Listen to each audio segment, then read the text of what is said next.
And is that because in the book you talk about, being the silent athlete, but finding the people that are going to help you, find your support mechanisms. It could be getting on board your wife, your family, your friends who are not going to try to push you down into like bad habits. They're going to support you when you're having bad days, etc. Is that what you found is key? Is that relationships, like you're saying, building that culture?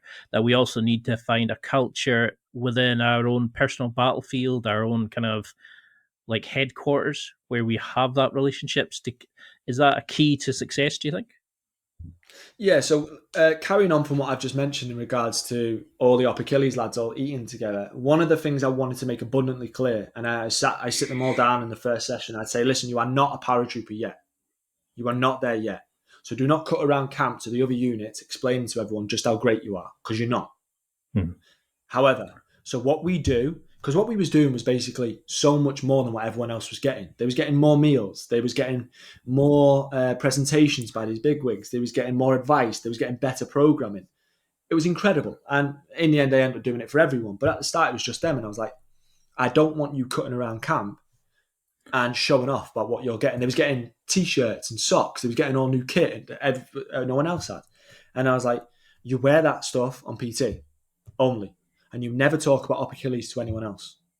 I don't want everyone else. You are the secret athlete. This little group, chat amongst yourselves, be powerful together. Everyone else, you are exactly the same as them because you've done nothing yet. You've done nothing special yet. You are not special. So you have to go and earn that right. What you want to go and achieve is outrageously hard, and I'll give you all the tools to do that, but you must apply effort to it. But outside of these walls, whenever we're not training, you don't talk about it because it's not fair on everyone else. So we do it in here and in here only. Let off all the steam in here. Go and win everyone else in every event, in everything that you do. Make sure you are there and you are number one. You win it, but you do it amicably and you do it where you don't talk about it. You don't tell anyone. You don't show off. You just win, and that's it. Keep your noise down. You're the secret athlete from now on, and that was very powerful around in the camp as well. I love that. I love how you kind of take areas that most people just ignore. It's always about like changing the reps, changing the sets. Whereas with you, you actually dial into the like the social, the psychological, the social relationships. You tweak those little things that has the biggest appeal to an athlete because you truly understand performance. It seems you seem to truly understand the body and the people that you're coaching. But what would you want them to do in terms of recovery? Between sessions. I mean, we could talk about like box breathing to calm yourself, before you go and compete and stuff like that. But what kind of things do you do? Is there things that older athletes need to do, or do you have a recovery protocol that you would want everybody listening to start implementing in sessions so they go to the next one at the best ability?